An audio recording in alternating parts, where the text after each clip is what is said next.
Bismillahirrahmanirrahim. Assalamualaikum warahmatullahi wabarakatuh. Alhamdulillahirabbil alamin wassalatu wassalamu ala rasulillahi ajmain.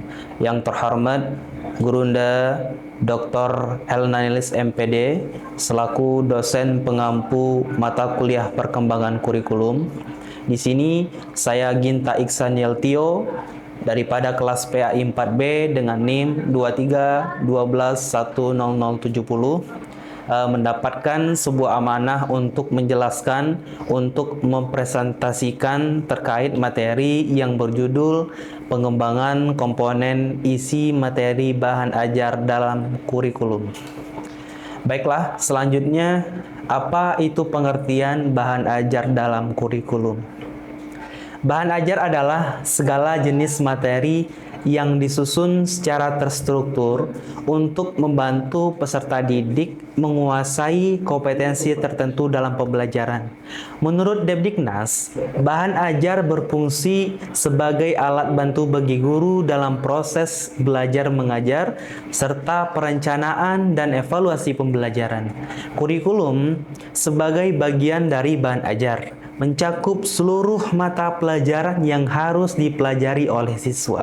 Setiap mata pelajaran memiliki materi inti yang tercantum dalam silabus, termasuk standar kompetensi, kompetensi dasar, indikator, dan materi pembelajaran yang menjadi acuan guru dalam menyusun bahan ajar tersebut. Itulah terkait pengertian bahan ajar dalam kurikulum. Materi selanjutnya, apa sih tujuan bahan ajar dalam kurikulum tersebut? Menurut Derajat, tujuan bahan ajar dalam kurikulum tersebut adalah hasil yang diharapkan tersebut tercapai setelah serangkaian kegiatan. Dalam pendidikan, tujuan kurikulum sangat penting karena mengarahkan seluruh kegiatan pendidikan dan komponen kurikulum lainnya. Tujuan kurikulum perlu mempertimbangkan kebutuhan masyarakat, nilai-nilai filosofis, serta perkembangan sosial politik. Tujuan kurikulum dapat dibagi menjadi 3 jenis. Yang pertama itu adalah aims, yakni tujuan kurikulum pada tingkat nasional. Yang kedua adalah goals, yakni di mana goal tersebut adalah tujuan yang lebih spesifik pada tingkat institusional. Yang ketiga adalah objektivitas, yakni objektivitas itu adalah tujuan instruksional dalam setiap materi pembelajaran. Jadi, ketiga poin ini adalah keberhasilan dalam mencapai tujuan pembelajaran akan mempengaruhi pencapaian tujuan pendidikan secara keseluruhan. Jadi, itulah 3 poin tersebut terkait apa tujuan bahan ajar dalam kurikulum tersebut. Adapun materi selanjutnya, apa sih manfaat bahan ajar dalam kurikulum? Jadi, materi ajar itu sangat membantu para guru dan siswa dalam proses pembelajaran agar belajarnya lebih efektif dan efisien. Menurut Satjati 2012, materi ajar itu memiliki beberapa fungsi, yaitu di sini ada 4 poin. Yang pertama adalah manfaat bahan ajar dalam kurikulum itu, manfaat yang pertamanya adalah menghemat waktu guru.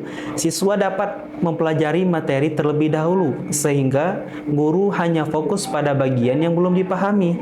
Adapun materi yang kedua, manfaat yang kedua yaitu mengubah peran guru menjadi fasilitator. Guru tidak hanya mengajar tetapi juga membimbing siswa dan memahami materi yang diajarkan oleh guru tersebut. Adapun manfaat yang ketiga adalah meningkatkan efektivitas dan interaktivitas pembelajaran. Guru dapat mengelola kelas dengan baik. Adapun manfaat yang keempat adalah memungkinkan siswa tersebut untuk belajar secara mandiri. Siswa dapat belajar kapan saja dan lebih siap dalam ketika mengerjakan tugas. Jadi, terkait apa saja manfaat bahan ajar dalam kurikulum tersebut, menurut Satjati itu ada 4 poin yang tadi sudah disampaikan. Adapun materi selanjutnya itu adalah jenis-jenis bentuk materi bahan dalam kurikulum. Jadi di sini terkait jenis-jenis bentuk materi, bahan dalam kurikulum itu terbagi menjadi 4 juga. Dalam kurikulum, materi pembelajaran itu dikategorikan menjadi 4 jenis untuk mencapai pembelajaran yang lebih efektif. Adapun jenis materi yang pertama itu adalah materi konseptual, yang dimana berisi prinsip, teori, dan konsep abstrak yang menjadi dasar pemahaman yang lebih mendalam. Contohnya itu seperti hukum Newton dan teori sosial. Itu materi yang pertama. Adapun materi yang kedua yaitu adalah materi faktual, yang dimana materi faktual itu berupa fakta dan data yang dapat diterima tanpa sebuah analisis yang mendalam. Contohnya seperti peristiwa sejarah dan data statistik. Adapun materi yang ketiga yaitu adalah materi prosedural, di mana yang berhubungan dengan langkah-langkah atau prosedur dalam menyelesaikan tugas. Contohnya cara melakukan eksperimen, teknik mengajar. Itu terkait poin ketiga. Adapun materi yang keempat adalah materi metakognisi, yang dimana materi metakognisi ini yang berkaitan dengan cara berpikir, cara belajar, dan mengatur proses pembelajaran. Contohnya strategi meningkatkan daya ingat dan memantau perkembangan pembelajaran. Jadi ada 4 jenis materi terkait bahan dalam kurikulum tersebut. Adapun materi selanjutnya yaitu adalah kedalaman dan keluasan materi bahan ajar. Kedalaman materi mengacu pada tingkat pemahaman yang diinginkan dalam suatu topik, termasuk konsep, keterkaitan dengan topik lain, dan aplikasinya dalam situasi yang lebih luas. Keluasan materi merujuk pada cakupan atau jumlah topik yang diajarkan dalam kurikulum untuk mencapai tujuan pembelajaran. Adapun keseimbangan antara kedalaman dan keluasan materi sangat penting agar pembelajaran bisa menjadi efektif. Materi yang terlalu luas tanpa kedalaman dapat menghambat pemahaman mendalam. Sedangkan materi yang terlalu mendalam tetapi sempit dapat membatasi pemahaman komprehensif. Jadi itulah terkait kedalaman dan keluasan materi bahan ajar. Adapun materi selanjutnya, bagaimana sih cara pendekatan dan mengurutkan materi bahan ajar? Jadi di sini terbagi menjadi 7 poin. Yang pertama ada urutan kognitif, di mana materi tersebut disusun berdasarkan tingkat kesulitan sesuai perkembangan siswa. Yang kedua ada urutan tematik, di mana materi tersebut diurutkan berdasarkan tema yang subtopik terkait. Yang ketiga ada urutan kronologis, di mana urutan tersebut digunakan untuk mata pelajaran yang membutuhkan waktu, seperti contohnya sejarah. Yang keempat ada urutan fenomenologis, di mana berdasarkan pengalaman langsung yang relevan dengan kehidupan siswa tersebut.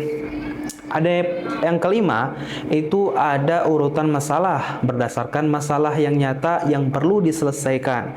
Adapun poin yang keenam itu urutan spiral, di mana materi tersebut diperkenalkan kembali dengan tingkat kesulitan yang lebih tinggi.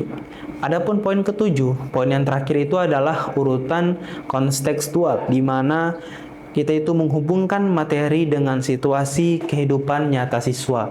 Jadi terkait pendekatan dalam mengurutkan materi bahan ajar itu ada 7 tahapan. Adapun materi selanjutnya terkait bagaimana sih langkah-langkah kita menentukan materi pembelajaran. Adapun langkah-langkah dalam menentukan materi pembelajaran yang efektif itu mencakup 6 poin. Di sini menetapkan tujuan pembelajaran sesuai dengan kurikulum. Yang kedua, menganalisis standar kompetensi dan kompetensi dasar. Yang ketiga, menyusun materi yang sesuai dengan kebutuhan dan perkembangan siswa.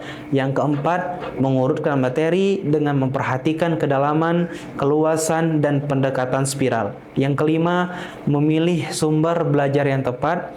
Yang keenam, melakukan evaluasi dan refleksi terhadap materi yang diajarkan. Jadi ada 6 poin terkait bagaimana kita itu menentukan langkah-langkah menentukan materi pembelajaran.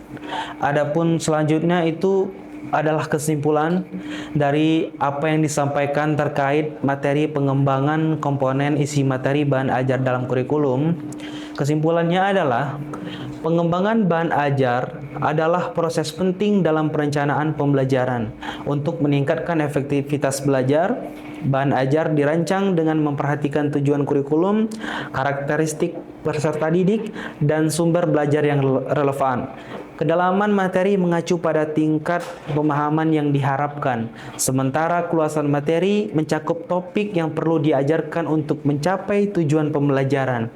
Keduanya harus seimbang untuk memastikan pemahaman yang mendalam. Pengembangan bahan ajar melibatkan langkah-langkah sistematis seperti menetapkan tujuan pembelajaran, menganalisis kompetensi, dan memilih sumber belajar yang sesuai.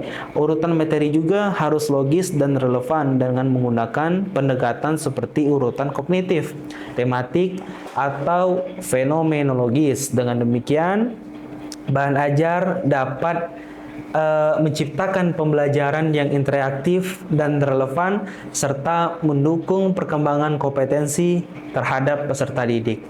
Jadi itulah terkait materi pengembangan komponen isi materi bahan ajar dalam kurikulum. Tadi sudah disampaikan apa saja pengertiannya, tujuan, manfaat, dan jenis, kedalaman dan keluasan, dan pendekatan juga langkah-langkah dan kesimpulan. Mungkin itu saja yang dapat saya sampaikan terkait materi tersebut.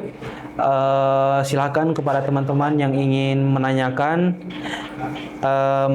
terkait mungkin ada materi atau penyampaian yang belum teman-teman pahami, silakan nanti kolom komentar di link YouTube. Silakan saja. Mohon maaf apabila banyak kekurangan dalam penyampaian. Apabila ada kesalahan, mohon maaf sebesar-besarnya. Saya Ginta Iksan Yeltio, pamit undur diri. Wassalamualaikum warahmatullahi wabarakatuh.